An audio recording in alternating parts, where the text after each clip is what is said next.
In a quiet but historic decision, Africa's most powerful financial institutions just made a $1.5 billion bet on themselves.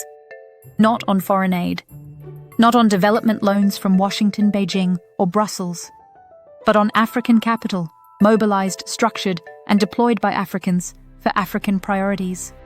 In a landmark move, the African Union, working alongside the African Development Bank, Afreximbank, the Africa Finance Corporation, and the African Solidarity Fund, launched the African Infrastructure Financing Facility.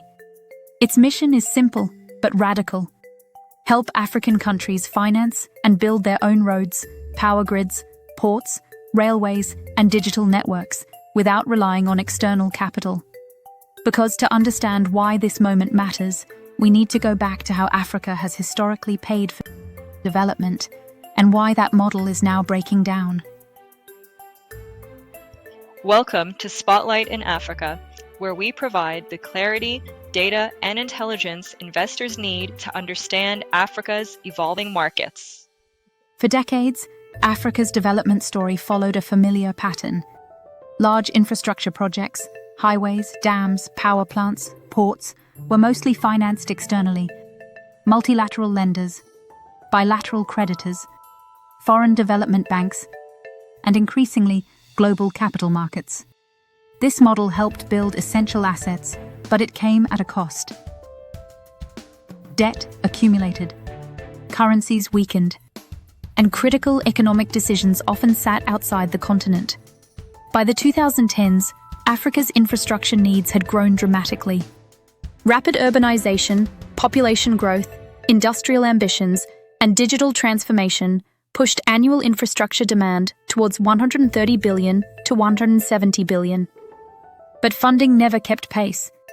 The result was a persistent financing gap, more than $100 billion every single year, one that external borrowing could no longer sustainably fill.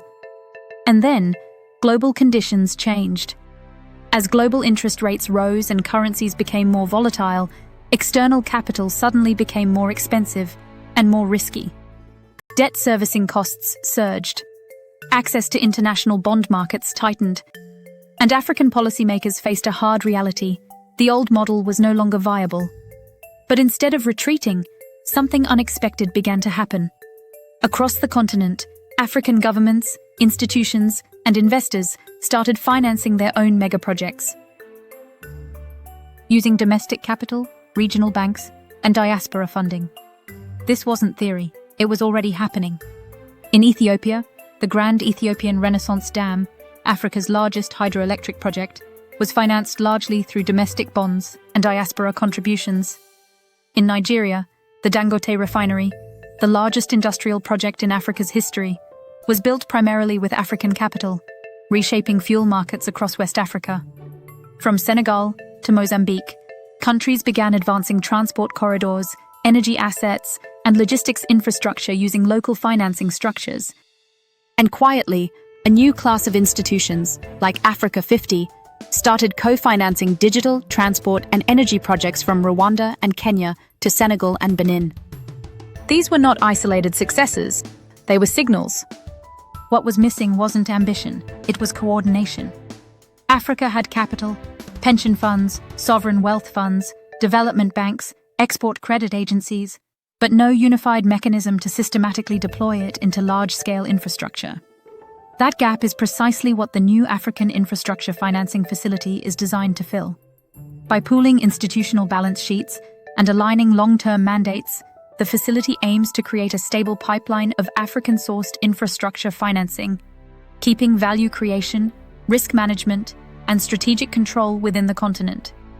This is not just about funding projects. It's about reshaping who owns Africa's future assets. The implications go far beyond roads and power plants. Infrastructure is economic leverage. It determines whether Africa can deepen intra-African trade under the AfCFTA, support industrialization and manufacturing, build resilient digital and low-carbon economies, reduce exposure to external shocks and geopolitical pressure. In a world where infrastructure is increasingly strategic, financing it domestically is a form of economic sovereignty. At $1.5 billion, The facility may seem modest compared to global infrastructure funds, but its significance is not its size, it's its direction. For the first time, Africa's continental institutions are explicitly prioritizing African capital for African infrastructure at scale, with a long-term vision.